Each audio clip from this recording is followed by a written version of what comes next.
Isang dating maestrado ang mamumuno sa komisyong binuo ni Pangulong Marcos para siyasatin ng mga kinurakot na proyekto kontra baha.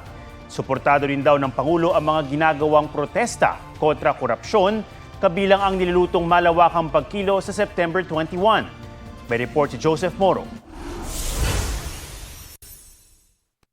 Katiwalian ang nagpaalab ng galit ng mga taga Nepal at Indonesia kaya sumiklab ang mararahas na protesta sa dalawang bansa. Ang tao, ang bayan!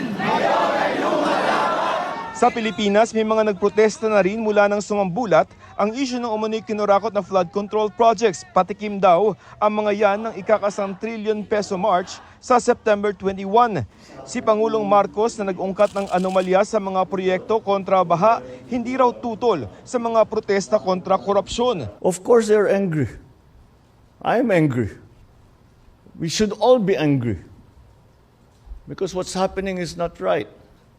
So, yes, express it. You come, you make your feelings known to these people and make them answerable for the wrongdoings that they have done. Tanong sa Pangulo, di ba siya takot na maging marahas din ang mga protesta sa Pilipinas gaya sa Nepal at Indonesia? Well, that is only if we don't do anything about it. Do you blame them for going out into the streets? If I wasn't president, I might be out in the streets with them.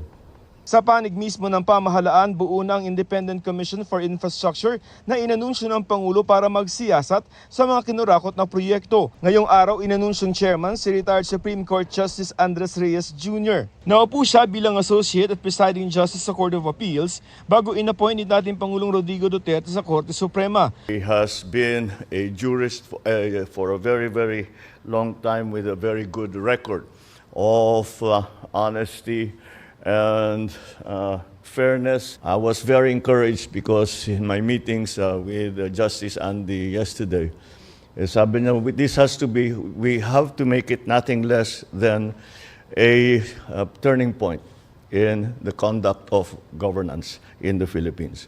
Nitong Sabado, inanunsyo ng Malacanang ang mga magiging kasapi nito. Si Rogelio Babes Singson, DPWH Secretary sa Administrasyong Noynoy Aquino. Mula sa pribadong sektor, namuno rin siya sa Bases Conversion and Development Authority mula 1998 hanggang 2002 as isang good governance and anti-corruption program. Gayon din si Rosana Fajardo, Certified Public Accountant at Country Managing Partner ng SGV, ang pinakamalaking professional services firm sa bansa. Special Advisor ng komisyon si Baguio City Mayor Benjamin Magalong. Pagtitiyak ng Pangulo, di siya makikialam sa investigasyon. Wala rin daw itong sasantuhin kahit pampinsan niyang si House Speaker Martin Romualdez na idinadawit ng mga diskaya sa issue ng umano'y pangingikpak sa DPWH projects. Anybody will say, hindi, wala tayong kinikilingan, wala tayong tinutulungan. Wala namang maniniwala sa'yo hanggat gawin mo eh. So, gagawin namin. Sabi ni Romualdez, buo raw ang suporta niya sa pahayag ng Pangulo at hindi raw poprotektahan ng iba pang taga-kamara na mapatutunayang dawit. Sa DPWH, sinibak na sina Bulacan District 1 Assistant District Engineer Bryce Hernandez at Construction Division Chief JP Mendoza na nag-aproba sa mga Ghost Flood Project sa mga bayan ng Bulacan at Baliwag. Pati si Chief Accountant Juanito Mendoza na nagbayad sa Sims Construction para sa parehong proyekto. Habang buhay na silang hindi makakapagtrabaho sa gobyerno at di na matatanggap ang retirement benefits.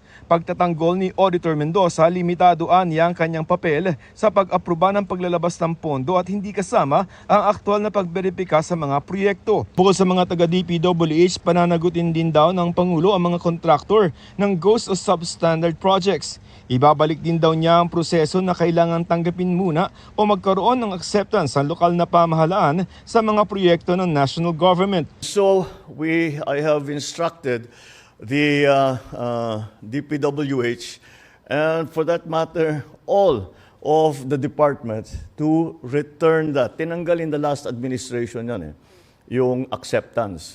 Nag-iimbestiga na rin ang Bureau of Internal Revenue at Anti-Money Laundering Council. Sakop daw sa gagawing tax fraud audit ng BIR ang mga sangkot na kontraktor, opisyal ng gobyerno at mga pribadong individual. Joseph Morong, nagbabalita para sa GMA Integrated News.